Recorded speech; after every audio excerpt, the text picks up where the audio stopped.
Imagine waking up to a world where your freedom has vanished, not in an overnight revolution, but through quiet, calculated changes. That's the chilling reality of The Handmaid's Tale by Margaret Atwood.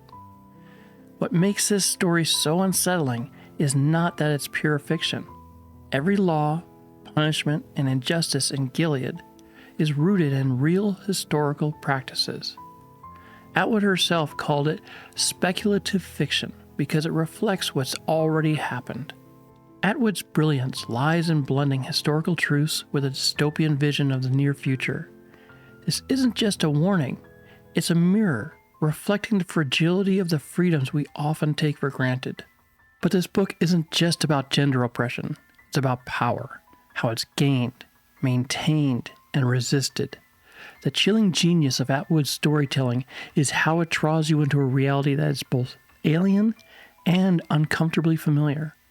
Whether you've read the book or watched the Hulu series or just curious, there's a lot to unpack here. So let's dive in. Gilead didn't spring up overnight. It was built on fear of declining birth rates, fear of moral decay. Leaders promised safety and stability, but it came at a cost.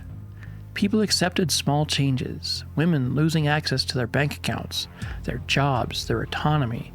Each step seemed insignificant until it was too late. The lure of Gilead lies in its methodical control. Oppression was reframed as protection. Fear silenced dissent. It wasn't about brute force. It was about creating compliance, and compliance doesn't happen by accident. It's cultivated. Gilead's system divides society into rigid roles. Wives hold limited power but enforce others' oppression. Marthas work invisibly maintaining the household, and handmaidens are stripped of their identity and humanity and are reduced to vessels. Even the ants, the enforcers of this regime, are both victims and perpetrators, trapped within the same oppressive framework that they uphold. Here's the terrifying brilliance of Gilead. It doesn't just oppress, it makes people complicit. Neighbors spy on each other. Families are torn apart. Divide and conquer isn't just a strategy, it's the foundation of a system that thrives on fear and mistrust. The characters in The Handmaid's Tale aren't just individuals, they are reflections of how power, morality, and survival intersect. Take Aunt Lydia. She's terrifying because she believes she's doing good. Her motto, better, never means better for everyone. It captures how systems justify cruelty as necessary for order. Lydia's character is a warning about how easily morality can be twisted in the name of the greater good. Then there's Serena Joy. She's a tragic figure. She was instrumental in designing Gilead's oppressive system, only to find herself trapped by it. Her story is a cautionary tale about short-sighted ambition, how those who create oppressive systems often become their victims. Offred, the protagonist, isn't your typical hero. She's not fearless or defiant. She's scared and focused on her own survival. But that's what makes her powerful. Offred reminds us that survival itself can be a form of rebellion. She navigates a world where even a whispered name or a stolen moment is an act of defiance. And let's not overlook the men of Gilead. Commander Waterford embodies the hypocrisy of power. He enforces Gilead's strict moral code, but constantly breaks its rules for his own power. He's not just a villain. He is a symbol of how power corrupts. Nick, by contrast, offers a glimmer of ambiguity. His quiet acts of rebellion show that resistance doesn't always look dramatic. Sometimes it's subtle, deliberate, and deeply personal. And the characters like Luke and Moria remind us that resilience can take many forms, from escaping tyranny to finding ways to fight back within the system. Ultimately, Gilead's true villain isn't any one character. It's the system itself, built on fear, division, and control. It's a reminder that oppression doesn't always come with a gun. Sometimes it comes with a prayer or a law cloaked in righteousness. The Handmaid's Tale feels eerily relevant today, not just because it predicts the future, but because it reflects on the past and the present. Gilead weaponizes fear. Fear of infertility and societal collapse justify their extreme measures.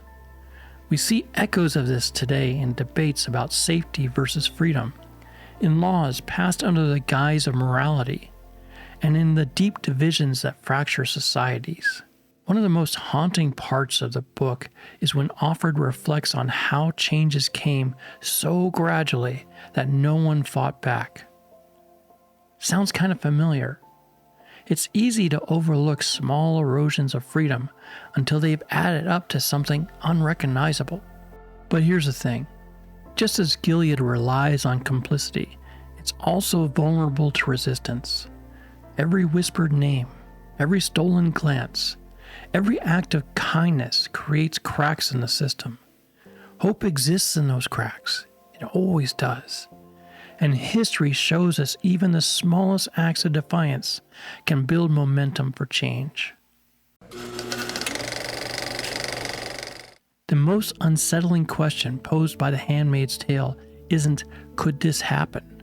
It's, what would I do if it did? Would I resist? Would I survive? Or would I, like so many, be complicit without even realizing it? Oppression rarely starts with a bang. It begins with small compromises, justified by fear or necessity, until suddenly the world is changed. The lesson of The Handmaid's Tale isn't just a warning, it's a challenge to stay vigilant, to question authority, and to defend empathy and humanity in a world that often asks us to trade them away. And perhaps most importantly, the book reminds us of the power of storytelling. Offred's tale spoken into the void is an act of rebellion. It ensures that even if she can't change her world, her story might change ours. The Handmaid's Tale doesn't offer easy answers. Instead, it forces us to confront hard questions about power, resistance, and survival. But maybe that's the point, to remind us that the fight for freedom and humanity never truly ends. So let's take a lesson from Gilead. Pay attention to the small changes. Resist apathy. And most importantly, hold on to hope, because even in the darkest times, hope is where resistance begins. I hope you enjoyed my review today of The Handmaid's Tale by Margaret Atwood. I hope you have a great day, and I look forward to seeing you in the next one. Until then, bye-bye.